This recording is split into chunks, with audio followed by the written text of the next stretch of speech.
మీరు చెప్పండి, నేను చెప్తా. మీకు గ్రౌండ్ తెలియదు, నాకు గ్రౌండ్ తెలుసు. మీకు గ్రౌండ్ తెలియదు, నాకు గ్రౌండ్ తెలుసు. మీకు రౌండ్ తెలుసు, మాకు రౌండ్ తెలియదు. మీకు రౌండ్ తెలుసు, మాకు రౌండ్ తెలియదు. మా ఆలోచన మీరు ప్రజెంట్ చేయడం తెలుసు, కానీ మీ ఆలోచన మేము ప్రజెంట్ చేయం. మా ఆలోచనకు అనుగుణంగా నువ్వు పోయినప్పుడే నీ ఆలోచనను మేము ప్రజెంట్ చేస్తాం.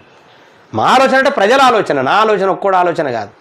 నేను చెప్పేది అక్షర సత్యమని. ఇవాళ 300 పైచిలకు వచ్చినటువంటి ప్రతి ఒక్కరు కూడా, ఇవాళ ఎంతమంది చూసినారో మనం డికోడ్ చేద్దాం తర్వాత, కానీ నిరంతరంగా 300 పైచిలకు వచ్చినటువంటి ప్రతి ఒక్కరు యాక్సెప్ట్